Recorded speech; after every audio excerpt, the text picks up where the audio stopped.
लोकसभा चुनाव का बिगुल बजने जा रहा है। टीवी वाले बताते हैं कि अब से कुछ ही देर बाद दिल्ली में चुनाव की तारीखों का ऐलान हो जाएगा। लेकिन मेरे प्यारे भाइयों बहनों, तारीखों के औपचारिक ऐलान के पहले ही देश की जनता ने, देश ने नतीजों का ऐलान कर दिया है। देश ने घोषणा कर दी है, अब की बार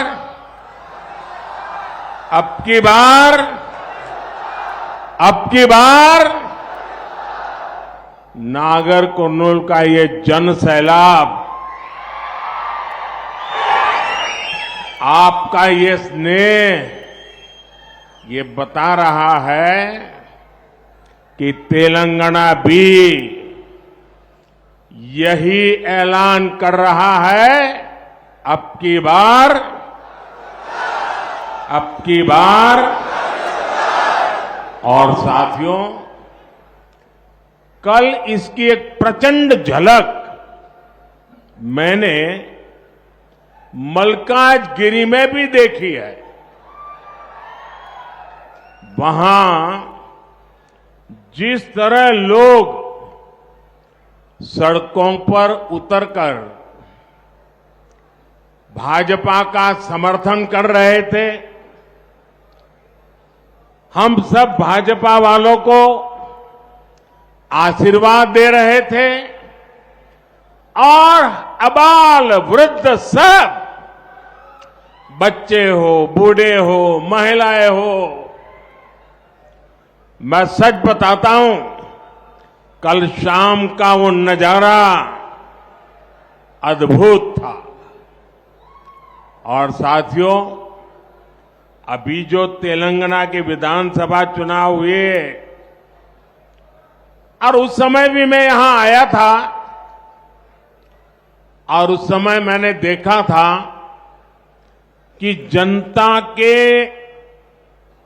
दिल में, जनता के दिमाग में बीआरएस के खिलाफ इतना भयंकर गुस्सा था, इतना गुस्सा था, और उसका नतीजा भी हमने देखा, बीआरएस का क्या हाल हुआ।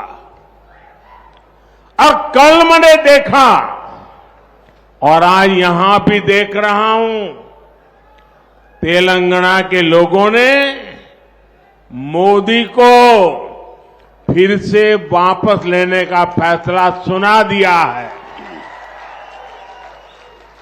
तेलंगाना भी कह रहा है, तीसरी बार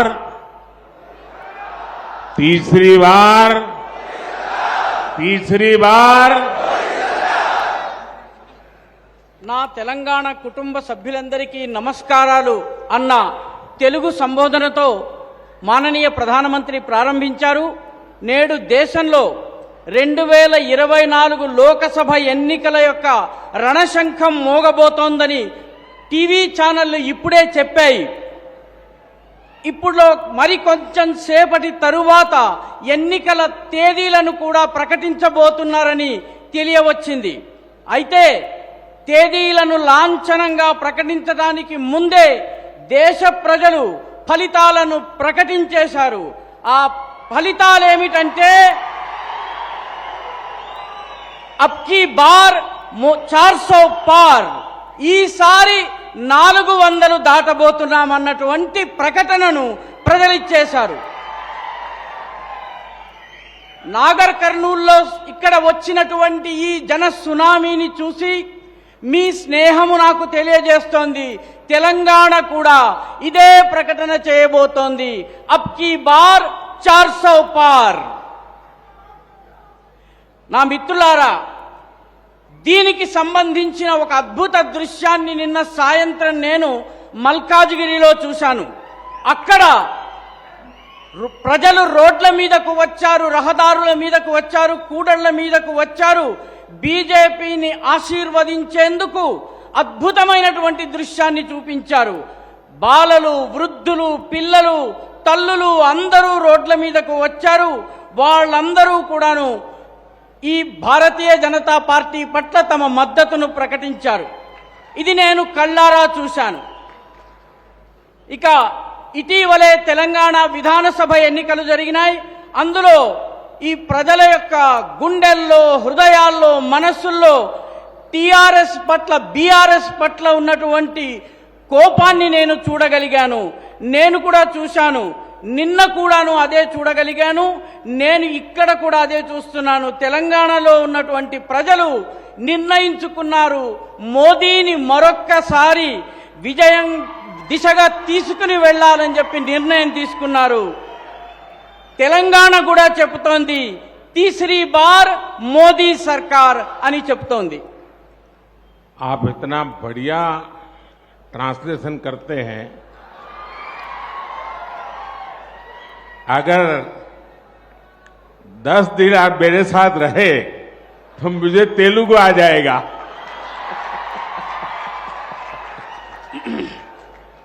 बताइए. ఈ అనువాదము చాలా బాగుంది. వారితో పాటు 10 రోజులు ఉండే సౌభాగ్యం నాకు లభిస్తే వారికి తెలుగు వస్తుంది, నా జీవితం ధన్యమవుతుంది.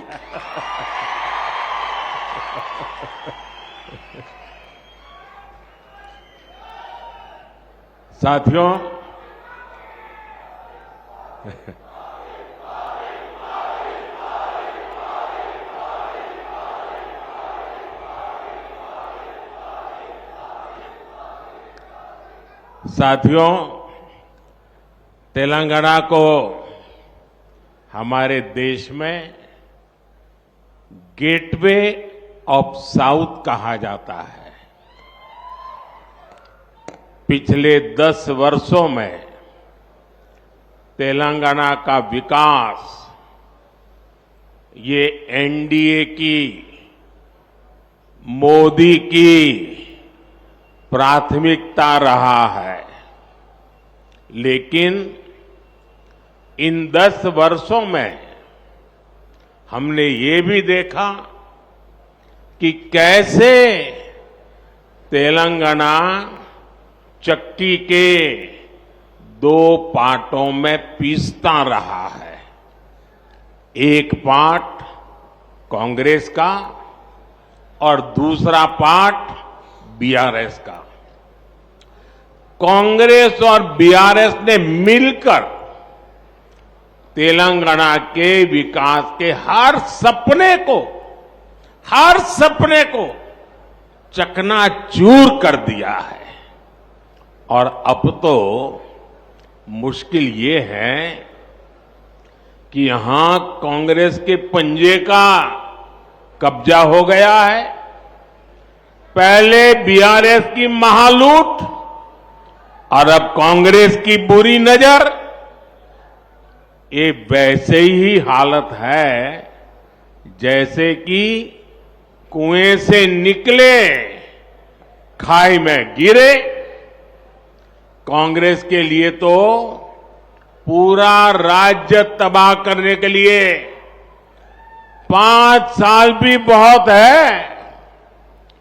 जब यहां ज्यादा संख्या में बीजेपी सांसद चुन करके आएंगे तो कांग्रेस को भी अपनी मनमानी करने में बहुत मुश्किल होगा. और इसलिए इस बार तेलंगाना में सभी लोकसभा की सीट भाजपा का कमल खिलना चाहिए. और आपको एक बात और भी याद रखनी है, तेलंगाना के लोगों की बात सीधी मुझ तक दिल्ली में पहुंचे, इसके लिए मुझे यहां सभी सांसद जीत करके आए तो बहुत बड़ी मदद मिल जाएगी ताकि मैं आपकी अच्छी सेवा कर सकूं।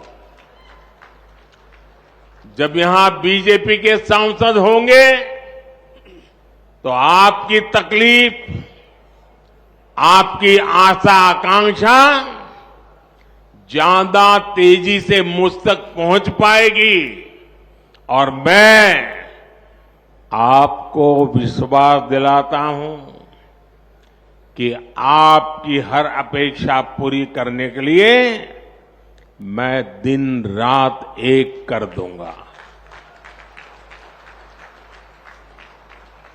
మిత్రులారా, తెలంగాణను దక్షిణ భారతదేశపు ముఖద్వారము అని చెప్తారు. గత 10 సంవత్సరాలలో తెలంగాణ అభివృద్ధికే ఎన్డీఏ ప్రభుత్వము పెద్దపీట వేసింది, ప్రాథమికతను ఇచ్చింది. కానీ గత 10 ఏళ్లలో మనం చూశాము, తెలంగాణ విసురురాయి యొక్క 2 రాళ్ల మధ్య ఇరుక్కుపోయి ఇబ్బంది పడింది. ఒక రాయి విసురురాయి యొక్క ఒక రాయి కాంగ్రెస్ పార్టీ, రెండవ రాయి బీఆర్ఎస్. కాంగ్రెస్ బీఆర్ఎస్ ఈ రెండూ కలిసి తెలంగాణ అభివృద్ధికి సంబంధించిన ప్రతి కలను పొడి పొడి చేసేశారు, సర్వనాశనం చేసేశారు. ఇప్పుడు సమస్య ఏంటంటే కాంగ్రెస్ యొక్క దుష్ట పిడికిలి చేతిలోకి ఈ రాష్ట్రం వెళ్ళింది.